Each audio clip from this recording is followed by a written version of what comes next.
Nós estamos nessa mês de junho, ministrando com o tema Enraizados, baseados no texto de Colossenses, capítulo 2, versículo 7. E o nosso desejo dessa série de mensagens, você pode usar até o PowerPoint, tá, Paulinho? O desejo nosso dessa série de mensagens é poder estabelecer os nossos valores como igreja. Por isso nós estamos usando esse tema Enraizados. Porque valores são como raízes de uma árvore, que dão sustento, que nutrem essa árvore. E o nosso desejo nesses dias é justamente estabelecer, eu costumo pensar nesses dias, e eu tenho orado nesse sentido, para que Deus nos possa dar uma graça, uma unção apostólica. A função, o papel, o propósito da unção apostólica é justamente estabelecer as doutrinas, estabelecer a estrutura, consolidar a igreja. E estamos ministrando já 2 semanas atrás, falamos dos nossos valores. Queremos, através disso, mostrar aonde nós estamos enraizados. Quais são os fundamentos como igreja.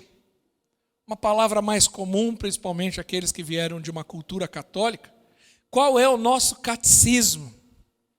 Você acha que essa é uma palavra católica, mas é uma palavra boa para se usar. Qual que é o nosso catecismo? Ou seja, qual que é a nossa doutrina? Quais são os nossos fundamentos? No que nós estamos estabelecendo e edificando, porque nós estamos edificando igreja. Mas estamos edificando sobre o quê? Quais os valores? Porque nós só podemos edificar algo grandioso e permanente se tiver uma boa estrutura. Então nós já falamos de alguns valores que para nós são fundamentais, inegociáveis, como ter intimidade com Deus. Não abrimos mão, entendemos que vida cristã é uma vida de relacionamento com o Senhor, de oração, de relacionamento com Ele, de intimidade. Nós somos no público, o que nós manifestamos no público, o que nós somos no secreto, no relacionamento com o Senhor, devocional, vida com Deus.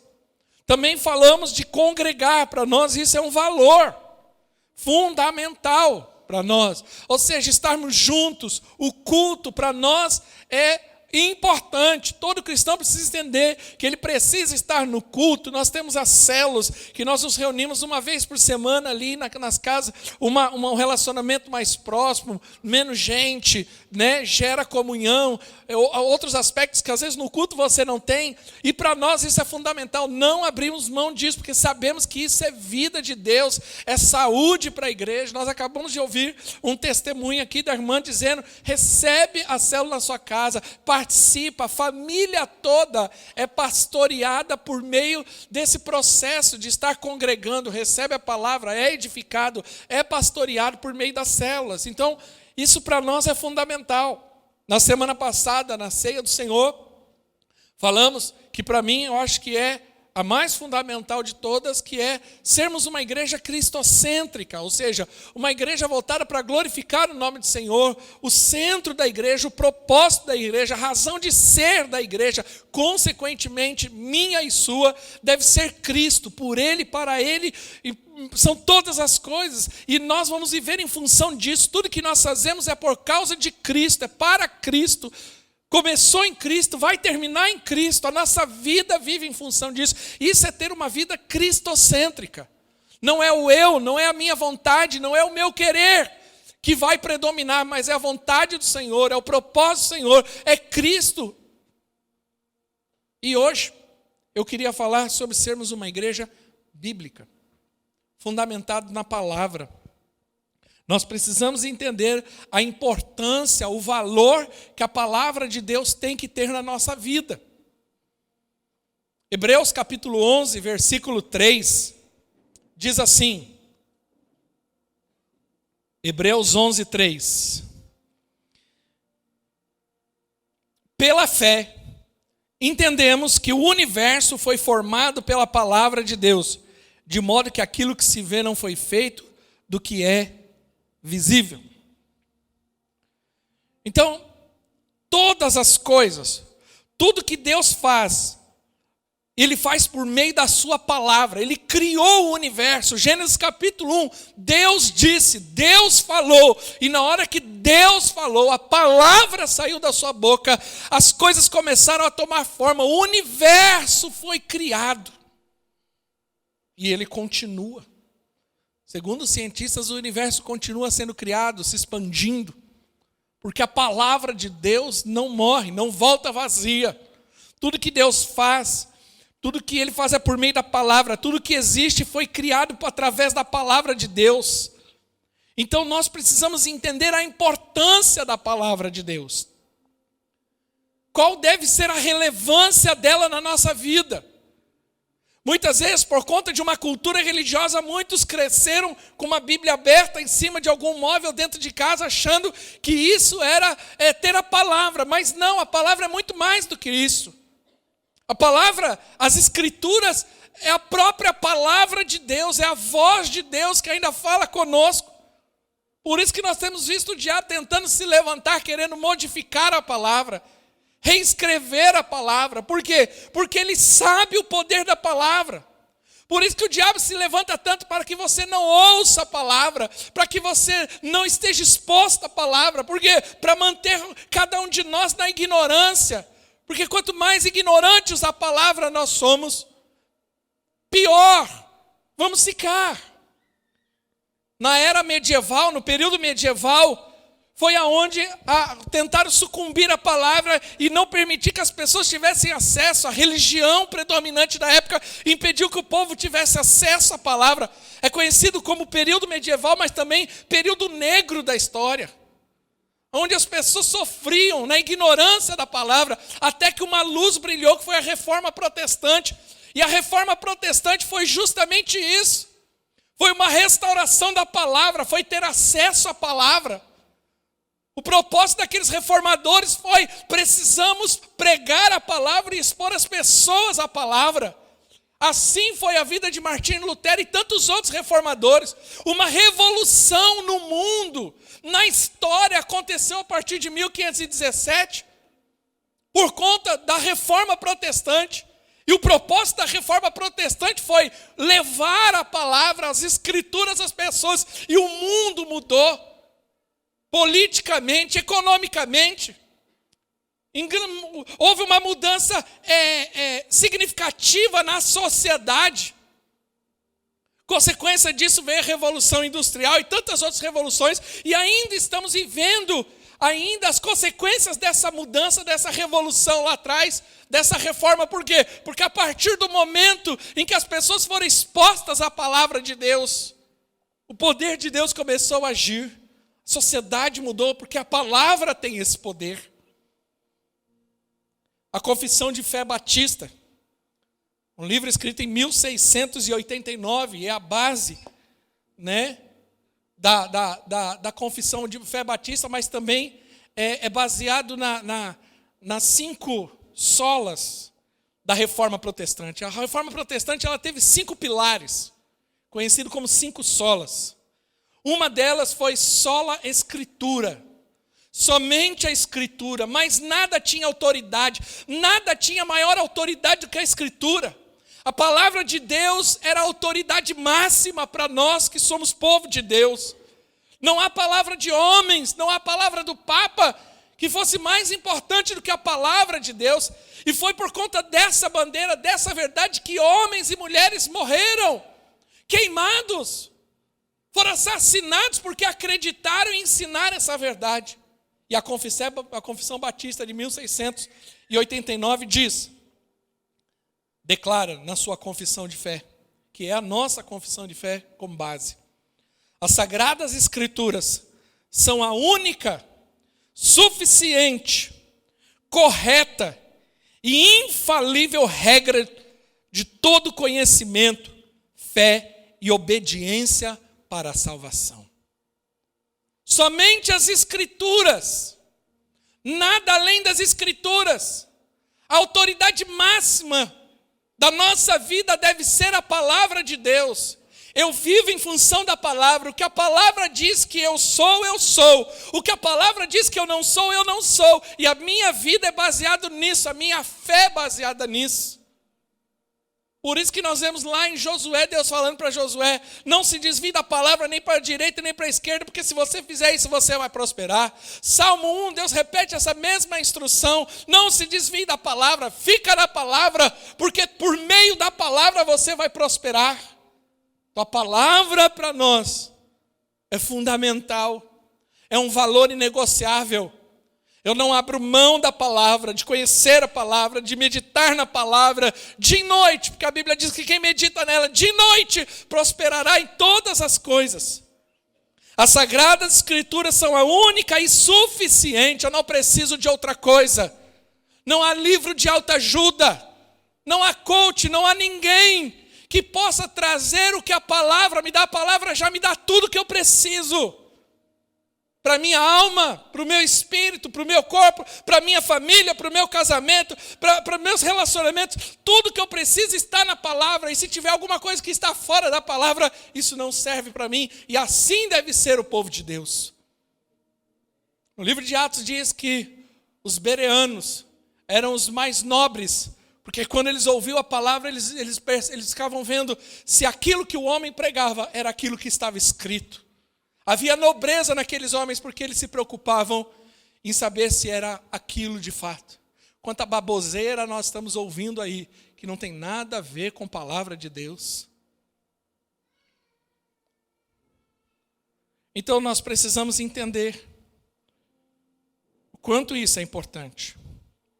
Eu queria falar sobre, são algumas coisas que nós precisamos aprender sobre as Escrituras Sagradas. Primeiro, que Deus e a sua palavra são um. Quando a palavra sai da boca de Deus e nós a recebemos, nós estamos recebendo o próprio Deus dentro de nós. Vamos supor que o Cléber e a Juliana vão morar lá em Fortaleza. E aí eu escrevo uma carta para esse casal. Olá, tudo bom? Como é que vocês estão? E eles recebem uma carta. Eles receberam uma carta minha, mas aquela carta fala a respeito do que eu penso a respeito deles, mas não sou eu. Você entende? Eu continuo aqui. A carta foi, eu continuo aqui. A carta, ela representa algo que eu penso, mas ela não define o que eu sou. As Escrituras são diferentes. Quando a palavra de Deus vem sobre nós, é o próprio Deus entrando dentro do nosso coração. Há algo diferente. Se Deus e a sua palavra são um, então eu devo conhecer a Deus conhecendo a sua palavra. Se eu quero conhecer a Deus, essa é a pergunta que muitos fazem: como conhecer a Deus? Eu vou subir até o mais alto monte, eu vou até a tal lugar, vou fazer tal coisa. Quero te dizer uma coisa: você precisa apenas ler a palavra, porque se você conhecer as Escrituras, você vai conhecer o Deus das Escrituras.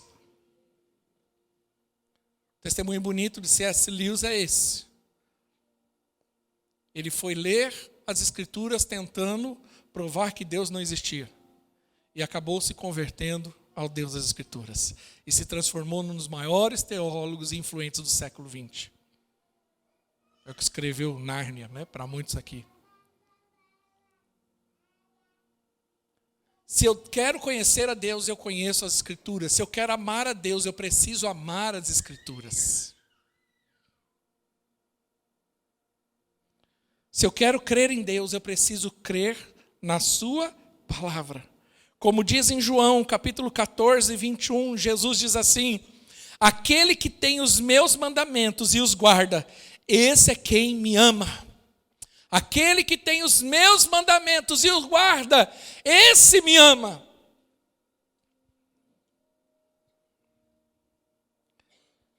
E aquele que me ama será amado por meu Pai. Eu também amarei e me manifestarei a ele. Se alguém me ama, guardará as minhas palavras. Nós precisamos aprender o poder das Escrituras. Que as Escrituras não são apenas um livro que fala a respeito de alguém, mas as Escrituras é o próprio Deus falando a respeito dele. Se eu amo as Escrituras, eu amo a Deus.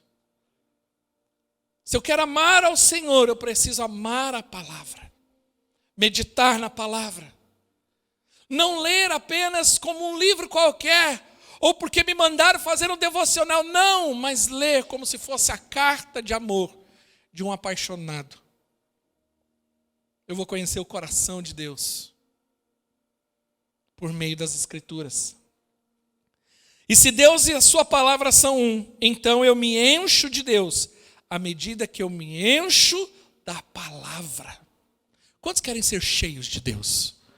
Mas você já viu como há uma coisa errada na nossa cabeça? Eu quero ser cheio de Deus. Aí eu vou numa vigília do fogo. Eu quero ser cheio de Deus porque eu vou numa conferência da glória. Deixa eu te falar uma coisa.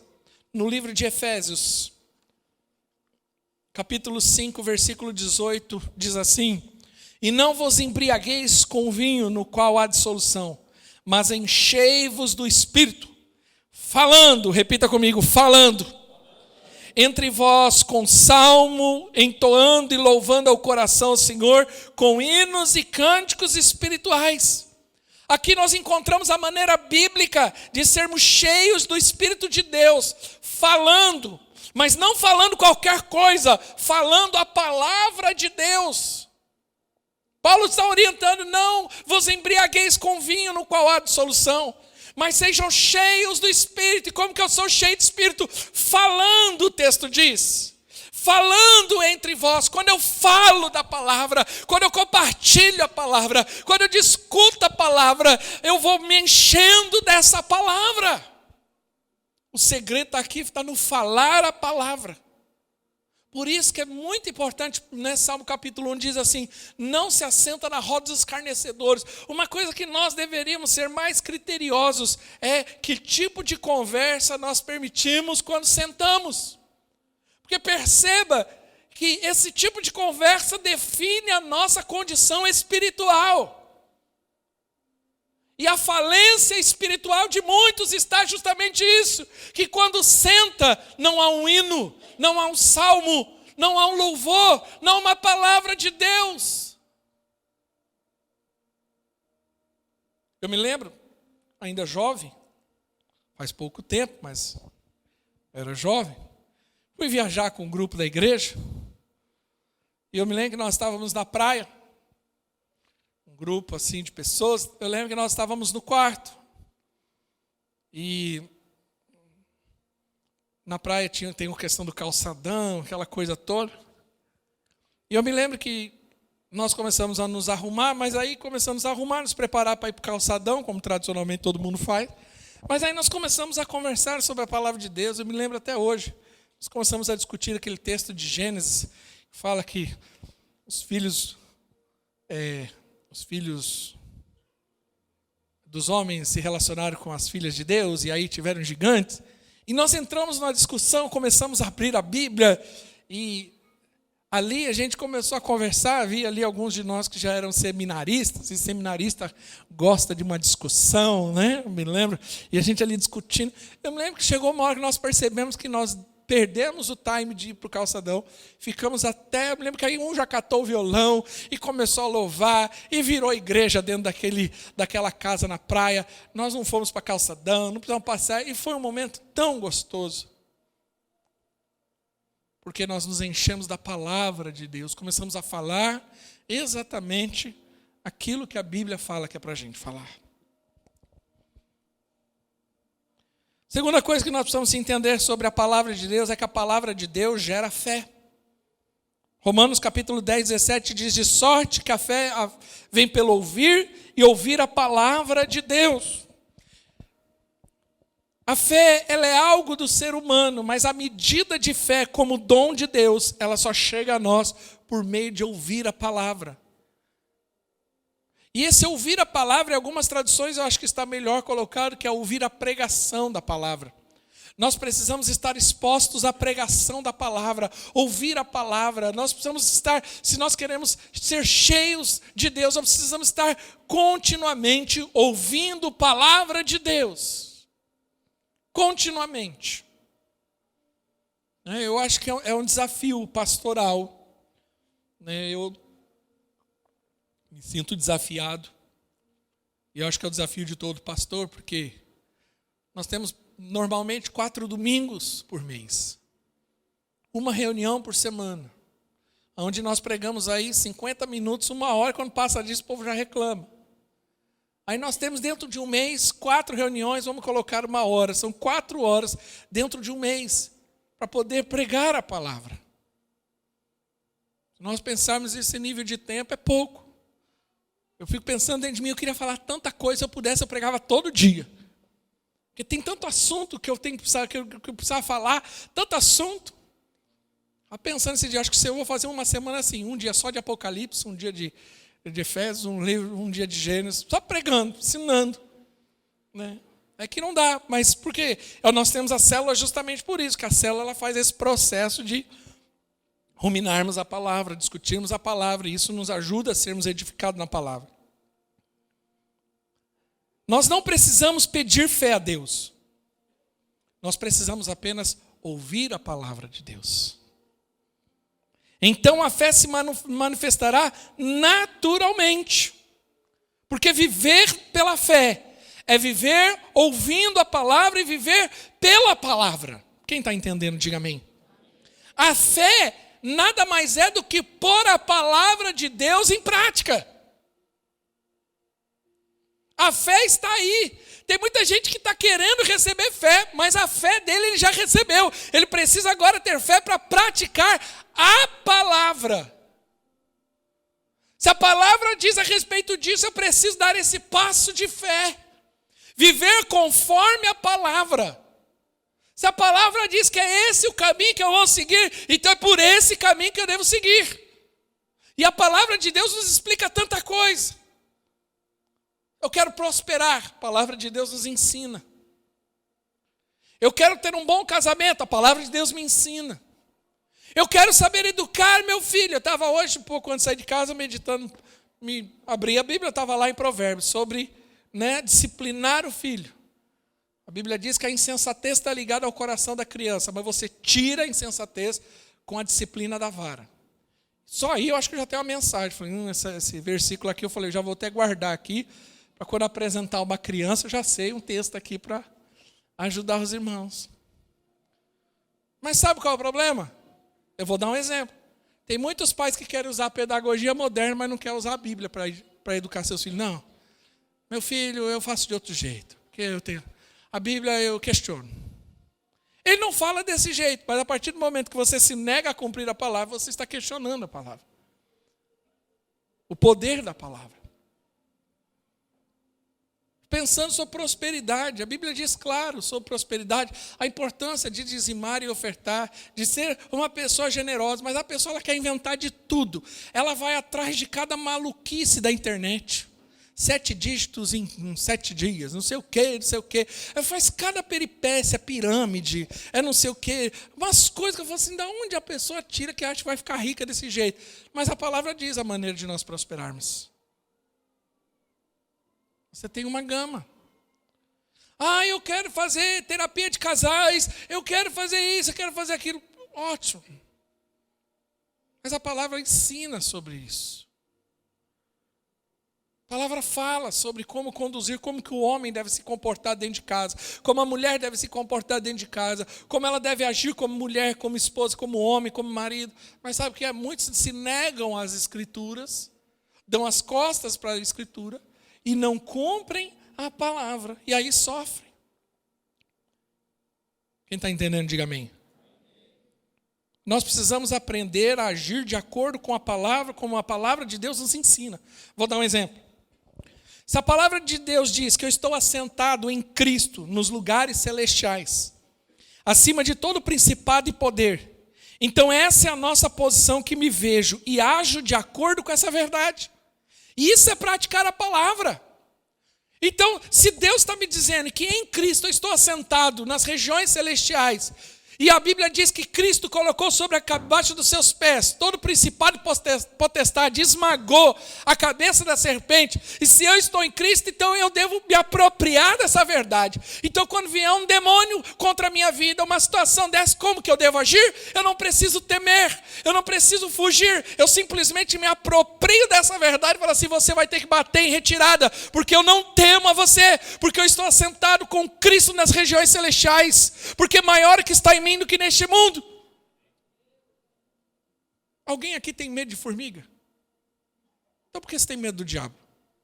Porque é isso que se transformou o diabo depois da cruz. Uma formiga na sola do sapato de Jesus. Aleluia. É isso. Não importa qual seja o problema, a palavra de Deus tem algo a dizer a respeito disso. Descubra o que ela diz e haja à altura, corresponda à palavra de Deus. Por isso nós temos que meditar, porque ela é tão rica. 3. A palavra de Deus gera vida. João capítulo 1 diz assim, no princípio era o verbo.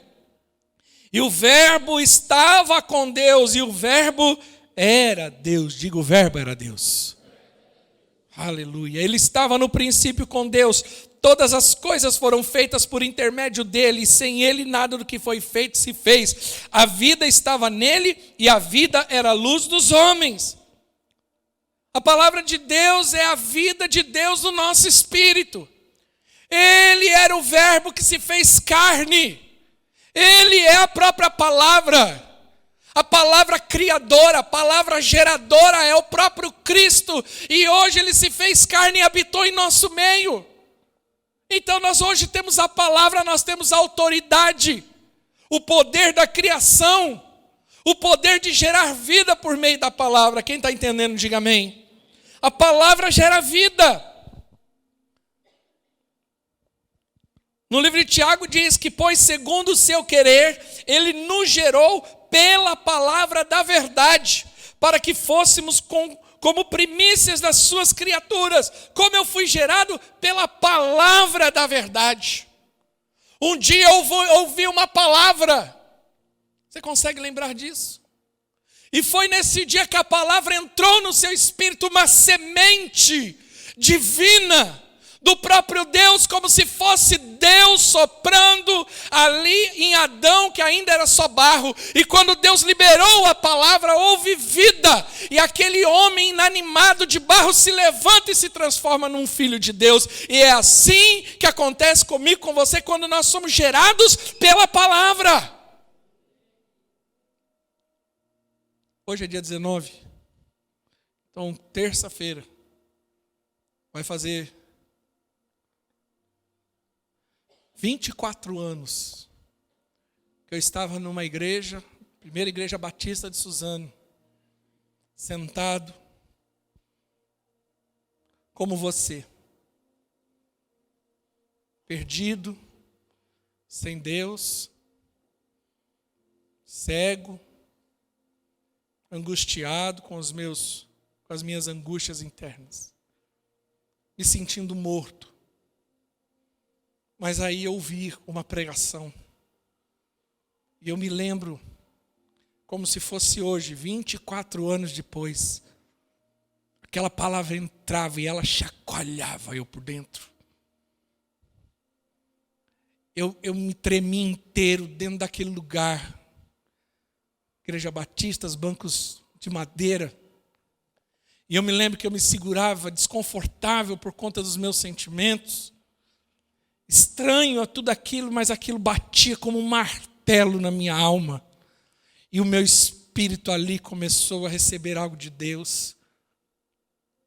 No dia 21 de junho de 1998.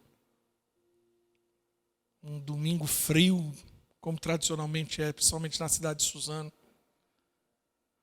Eu me lembro quando o pastor fez apelo para entregar a vida a Jesus Cristo. Eu era um cara duro, não chorava, não manifestava emoção de jeito algum. E quando manifestava, era uma manifestação irada, briguento. Mas eu me lembro que o pastor chamou Ele mal completou a frase, eu vim em lágrimas na frente, chorando, com o coração despedaçado. Minha alma estava uma turbulência, o meu espírito, uma sensação que eu não encontrei em nenhum lugar. O sentimento foi tão poderoso, tão marcante, que até hoje, 24 anos depois, eu me emociono com a causa daquele, porque ali foi a vida de Deus entrando dentro de mim, soprando dentro do meu espírito morto, limpando a minha alma suja por conta do pecado. Eu me lembro do alívio que foi aquela noite, como eu saí daquele lugar, porque a palavra tem o poder de gerar vida, e eu nunca mais consegui ser a mesma pessoa depois daquilo. Nunca mais eu consegui. E eu confesso a vocês que eu até tentei. Eu até me aventurei a tentar pecar, mas eu me lembro que o pecado já não tinha mais prazer. O pecado não tinha mais alegria. E mesmo que eu o fizesse, eu me sentia sujo. Dentro de mim algo mudou e eu não conseguia explicar o que foi aquilo. As pessoas ao meu redor não estavam entendendo o que acontecia, porque eu não sou de cultura e nem lá de família cristã. Eu fui, no meu grupo de amizade, ninguém tinha vivido isso. Eu não conseguia explicar mais algo dentro de mim. Porque quando a palavra de Deus entra em você, a vida do próprio Deus entra dentro de você e arrebata você. Porque a palavra tem poder de gerar vida, é uma semente de Deus dentro de você. Quem está entendendo, diga amém. A palavra de Deus também é uma arma espiritual. No livro de Efésios, capítulo 6, no versículo 17, diz assim: tomai também o capacete da salvação e a espada do Espírito, que é a palavra de Deus. A palavra de Deus é uma arma, é uma espada, que me ajuda a me defender, mas também a atacar. É uma arma de combate. Nós precisamos entender que nós estamos numa guerra. Esse próprio texto diz que a nossa luta não é contra a carne nem contra o sangue, mas sim contra principados e potestades. Então é uma guerra, existe o inimigo da nossa alma, e nós precisamos estar conscientes e entender que nós somos como soldados em meio a uma guerra, e um soldado não pode guerrear sem a sua arma, e a arma é a palavra de Deus. Nós precisamos estar municiados pela palavra de Deus. A Bíblia diz no livro de Timóteo, aquele que maneja bem a palavra de Deus.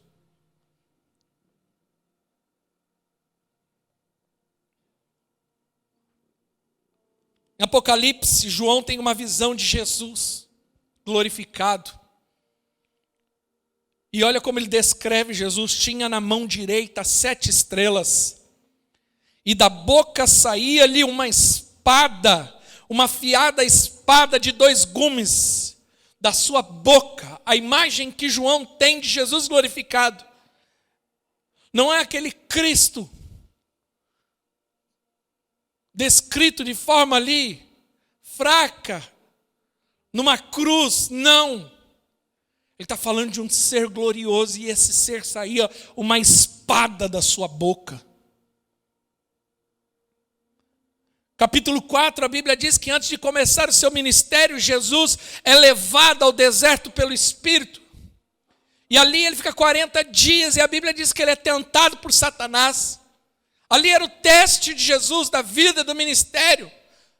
Ali foi um momento importante para o ministério de Jesus e para toda a humanidade. E como foi que Jesus venceu?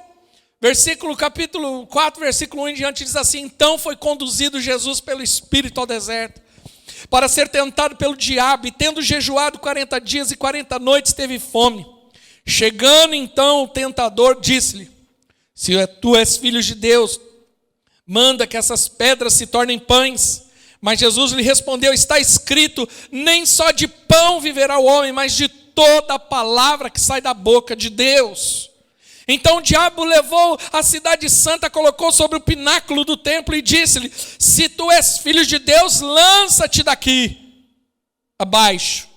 A resposta de Jesus: porque está escrito, o próprio diabo fala, porque está escrito, aos seus anjos dará ordem ao teu respeito, e eles te sustentarão nas mãos, para que nunca tropece em alguma pedra. Mas Jesus lhe replicou: também está escrito. Você percebe como o diabo é sutil? O diabo usa a palavra para enganar o crente da palavra. Os argumentos. Percebe que na argumentação de Satanás, lá como serpente e Eva, ele usa uma palavra, mas ele distorce aquilo que Deus falou para poder enganar Eva. Nós precisamos conhecer a palavra para não sermos enganados. Há muita gente aí enganando os homens com a própria palavra de Deus. Quando você estuda sobre seitas e heresias, muitas seitas têm Bíblia. Muita seita que está por aí tem Bíblia. Mas não é em conformidade com a palavra de Deus. Replicou-lhe Jesus: também está escrito, não tentará o Senhor teu Deus. Novamente o diabo levou ao monte muito alto, mostrou-lhe todos os reinos do mundo e a glória deles, e disse-lhe: tudo isso te darei, se prostrado me adorares.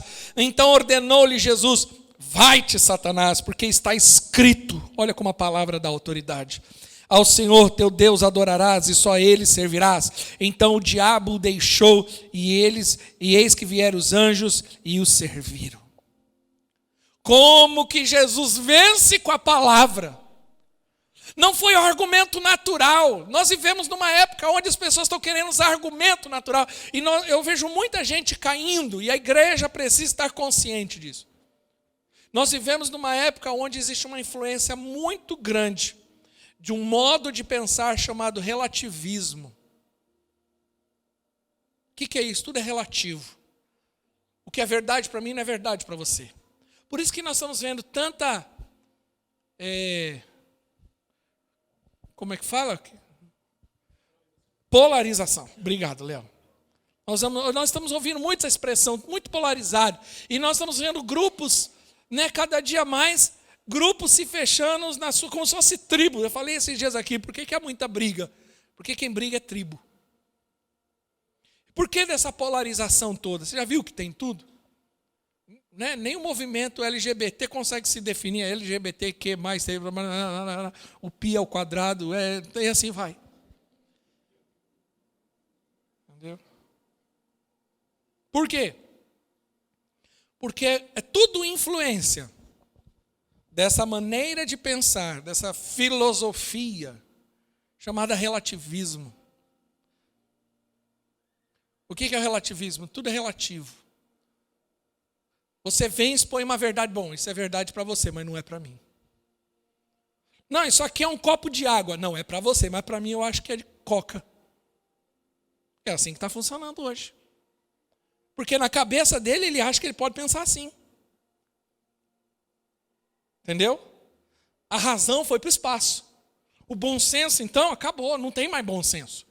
Porque se tiver apenas o bom senso, muita coisa resolveria, mas não tem bom senso. A minha verdade não muda a realidade. Entenda isso, a minha verdade não muda a realidade. Não, isso aqui é um copo de suco de manga. Não é.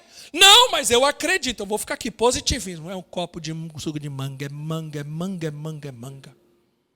Eu li aquele livro O Segredo, a Chave. É manga, é manga. Agora eu vou destravar, é manga. Muda a realidade?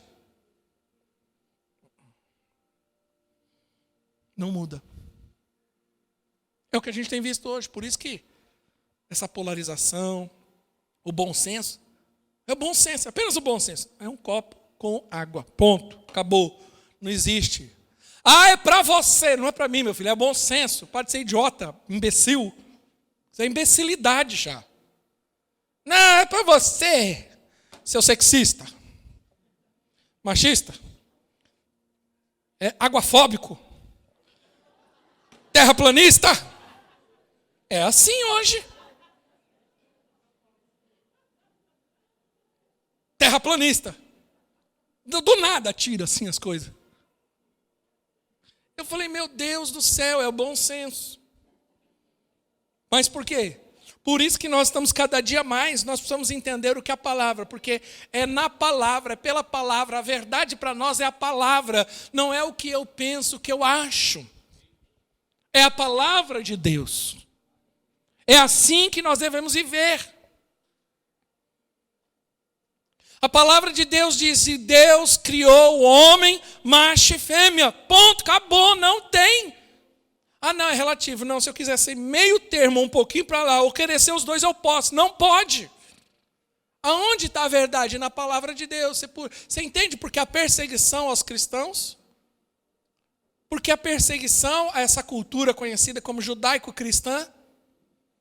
Porque é a cultura judaico-cristã que define a questão da palavra. Aí quando você tira a palavra, você arranca isso das pessoas.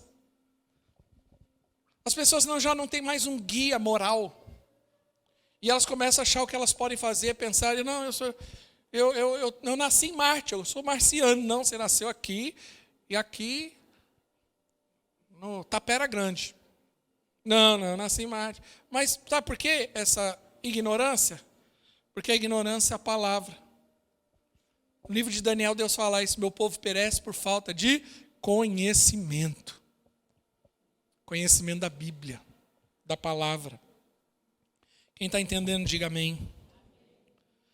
Você está numa guerra espiritual e a sua arma é a palavra de Deus. E não funciona na mão, mas ela funciona na boca.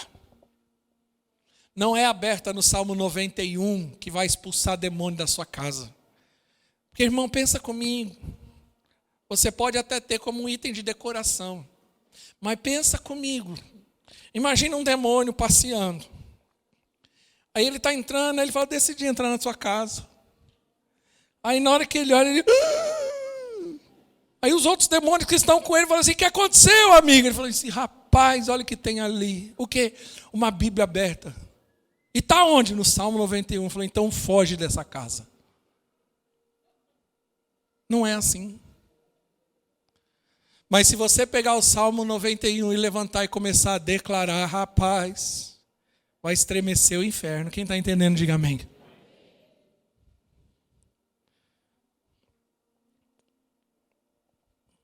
A Bíblia diz no livro de Apocalipse, capítulo 12, versículo 11, e eles o venceram por causa do sangue do Cordeiro e por causa da palavra do testemunho que deram. E mesmo em face à morte, não amaram a sua própria vida. Lembre-se que ela, ou seja, a palavra é a verdade. A verdade não é o que você vê, nem o que você sente. A verdade é a palavra de Deus. Perceba que uma das artimanhas do diabo é destruir os argumentos da palavra e colocar argumentos naturais, racionais, na cabeça das pessoas. E por isso que muitas pessoas se tornam incrédulas, fracas espiritualmente, porque elas acabam entrando nesse tipo de argumentação.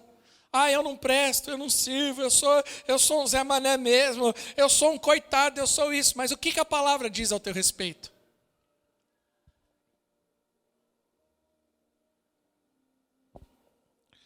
Ainda que você não veja, nem sinta, e ainda assim, confesse a palavra de Deus de todo o seu coração.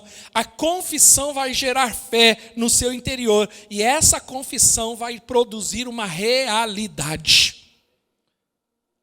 Segunda carta aos Coríntios, Paulo diz, cri, por isso falei. A realidade me mostra uma coisa, mas eu venho na palavra, e pego a palavra e digo o que a palavra diz. Eu posso, na realidade, estar me sentindo oprimido, angustiado, uma mosquinha diante de tanto problema, mas eu pego a palavra e digo, maior é o que está em mim do que neste mundo. O meu Deus é poderoso.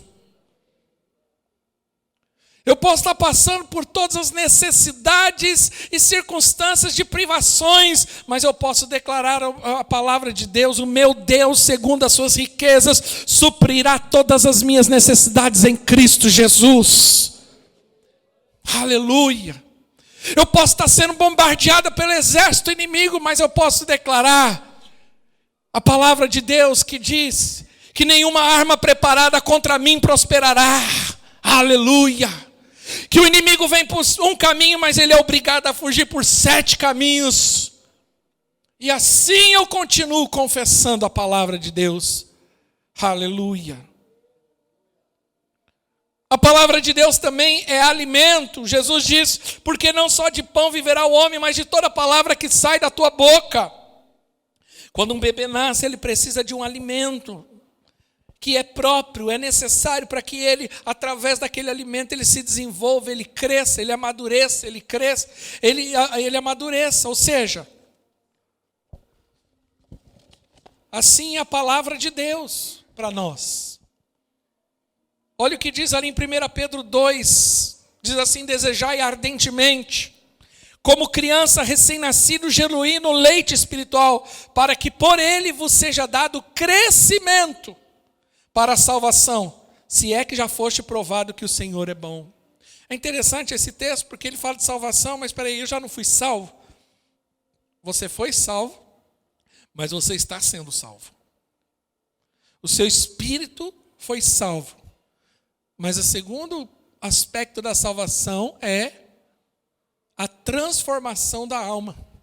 E essa transformação vem pela palavra de Deus. Então, quanto mais eu me alimento da palavra, mais transformado eu sou. Porque a palavra de Deus tem esse poder. Então eu preciso ler, eu preciso amar a palavra, sabe? Por que nós damos ênfase? Você percebe que o nosso culto é metade é louvor, é adoração, é oração, é o momento da oferta, que é um tipo de oração, mas 50% do nosso culto é na palavra. Por que a ênfase nisso? Porque é o que nós entendemos que é o que transforma. Pastor, e se tiver um momento em que nós precisamos optar, o bom, o saudável é que tenha louvor, tenha oferta e tenha a palavra. Mas se não der por algum motivo, então fique na palavra. A palavra é fundamental. É ela que transforma, é ela que gera vida. Você entende?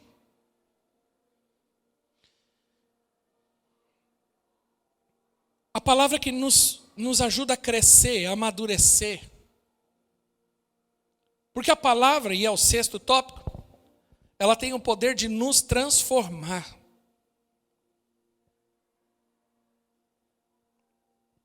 A palavra, ela tem o poder, a Bíblia diz em Romanos capítulo 12, versículo 2, não vos conformeis com este mundo, mas transformai-vos pela renovação da vossa mente. Ou seja, a nossa mente, ela vai sendo transformada, consequentemente, a nossa vida, as nossas ações, nossas emoções são transformadas. A palavra de Deus tem esse poder. Então, quando eu sou privado de ouvir a palavra, de meditar na palavra, de ler a palavra, eu sou privado de crescer, por isso está cheio de anão espiritual. Por isso está cheio de umpa-lumpa. Entendeu? Sabe o Lumpa-Lumpa lá da Fantástica Fábrica de Chocolate? Lumpa, lumpa, lumpa de tu. Está cheio de umpa-lumpa verdinho assim. Não cresce. Está cheio de crente que não cresce. E é engraçado que tem uns crentes que não amadurece. Ele quer viver num parquinho. Essa bagunça que a gente está ouvindo aqui, provavelmente é porque aqui embaixo, por aqui, onde vocês estão aí, tem a nossa brinquedoteca, tem pula-pula, piscina, não sei do quê. Quando as crianças entram lá, toca terror. É a alegria deles. Esse dia eu falei para minha esposa, né? Ela estava falando para mim, falou, olha, a cama elástica é boa, nós compramos uma boa cama elástica, mas é bom deixar só 3 crianças. Tinha, acho que 25, né? Estou brincando. Mas tinha uma penca de criança. Não pode. Ela falou, não, vou colocar que elas piram o cabeção. Pergunta quando os pais vão buscar lá, se as crianças querem sair. Nem. Quem tem dificuldade para tirar os filhos lá? Não sai, não quer sair. Por quê? Porque criança gosta disso, a alegria deles. Mas o problema é quando você Agora imagine você chegar lá e ver o Carlão pulando no... O Carlão e o Léo. Você vai no mínimo achar estranho. E a cama elástica não aguenta, eu acho. O Carlão aguenta. Magrinho. Mas a palavra ela tem o poder de nos transformar. E toda a palavra, ela nos leva por um processo. E deixa eu te falar uma coisa. Todo processo tem que resultar em quebrantamento. E todo processo do quebrantamento tem que resultar em uma mudança significativa dentro de mim. Deixa eu te falar uma coisa. A palavra tem que me deixar e me transformar ao ponto de me tornar mais manso, humilde, paciente, amoroso. Uma coisa que eu estou preocupado, que é o que me preocupa, né? Acabei de falar com os irmãos, 24 anos servindo ao Senhor. Uma das coisas que me espantam é ver como crente velho fica amargurado. E esse não é o processo natural da palavra, porque o processo natural da palavra é te tornar mais amoroso, mais misericordioso, mais sensível, mais terno. Mas está cheio de crente carrancudo. Sabe por quê? Porque a palavra não está fazendo efeito, virou... Qual é a palavra que eu uso? Refratário. Refratário é quando bate e não entra mais. A palavra não tem mais efeito. Já estou acostumado. Eu falo que é um desafio para mim como pastor também. Eu fico pensando nos irmãos e eu tento me reinventar o tempo todo. Porque ficar me ouvindo toda semana também é um desafio. Para mim, com vocês e de vocês comigo. Porque como que eu consigo acessar o coração dos irmãos? Os irmãos já estão até acostumados. Eu não posso ficar cantando a mesma piada, entendeu? Porque senão fica aquela coisa repetitiva de que pastor velho fica contando as mesmas piadas, não dá. E eu contando, achando que eu nunca contei, já contei. É um desafio. É um desafio para os irmãos me ouvir toda semana e ainda se permitirem serem quebrantados pelo Senhor. Chorar na presença do Senhor. E último, troque suas palavras pela palavra de Deus. Hebreus 12 diz assim: porque a palavra de Deus é viva e eficaz, e mais cortante do que qualquer espada de 2 gumes, e penetra até o ponto de dividir a alma e o espírito, juntas e medulas, e apta para discernir os pensamentos e propósitos do coração. Nós precisamos aprender a trocar as nossas palavras pela palavra de Deus. Mas para eu trocar pela palavra de Deus, primeiro eu tenho que conhecer a palavra de Deus. Quando eu conheço a palavra de Deus, eu começo a usar a palavra de Deus e eu mudo, porque a palavra de Deus ela tem o poder de nos transformar, de nos amadurecer e, consequentemente, ela precisa mudar o nosso vocabulário. Porque vai mudar a nossa mente, mudou a nossa mente, muda a maneira de falar. Ou muda a nossa maneira de falar, muda a mente. Perceba que é um processo. Vou dar alguns exemplos.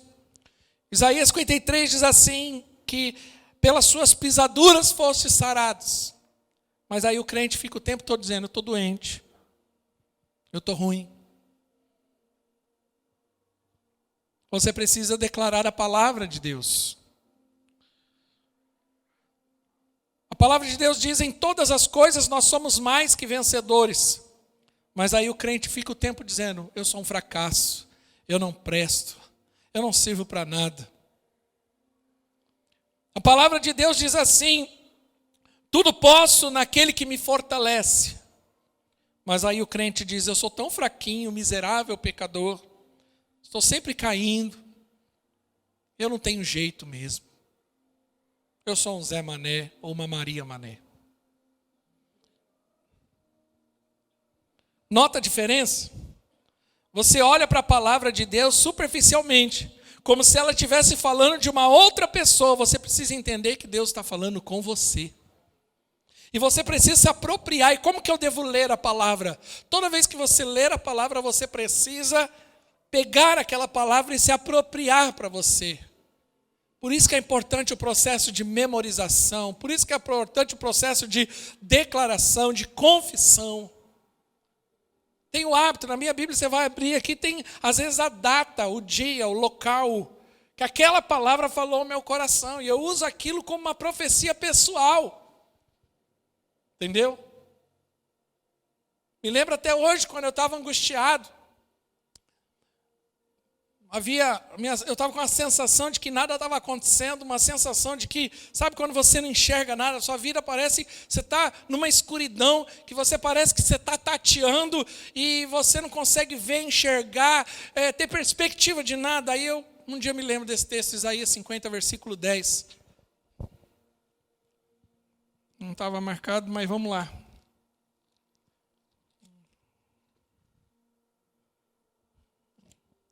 Quem entre vós que teme ao Senhor, eu me lembro que eu estava com o coração angustiado nesse dia, com esse sentimento. Quem entre vós que teme ao Senhor e obedece à palavra do seu servo? Aquele que anda no escuro, que não tem luz alguma, confie no nome do Senhor e se apoie em seu Deus. Eu me lembro que eu olhei para isso e essa palavra ela saltou no meu espírito.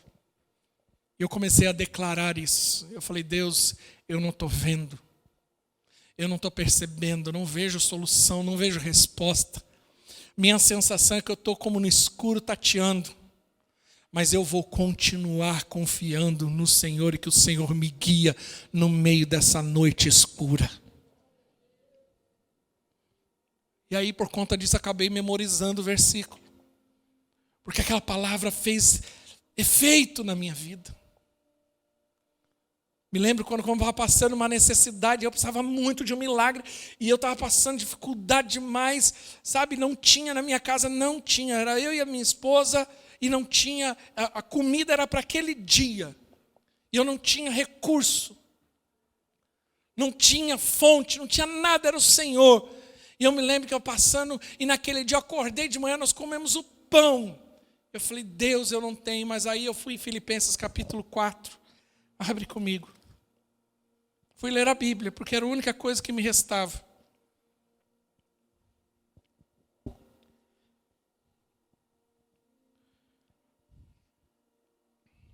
Versículo 19. Só queria confirmar para não... E eu me lembro que eu li esse texto. Meu Deus, segundo a sua riqueza, suprirá todas as minhas necessidades em Cristo Jesus. Isso aconteceu no ano de 2005. Já tem mais de 15 anos. E eu me lembro desse dia que eu peguei a palavra e comecei a declarar o meu Deus. E eu comecei a declarar o meu Deus, segundo as suas riquezas, suprirá todas as minhas necessidades em Cristo Jesus. Deus, na minha casa não tem pão, minha esposa, nós não temos o almoço, nós não temos dinheiro no banco, nós não temos dinheiro, Senhor, mas o meu Deus, eu estou aqui por causa de Deus. E comecei a declarar, e eu me lembro que naquele momento, o telefone tocou, uma pessoa me ligou e falou, Ricardo, tudo bem? Bem. Olha, eu não sei o que aconteceu, mas Deus moveu meu coração. Qual o número da sua conta? Estou fazendo um depósito, Deus mandou mandar valores para você, e aquele dinheiro supriu a minha casa por dias. Porque o meu Deus, segundo as suas riquezas, suprirá todas as minhas necessidades em Cristo Jesus. Eu memorizei o versículo nesse dia, que aquilo impactou a minha vida. Declare, confesse a palavra. Essa palavra é bendita.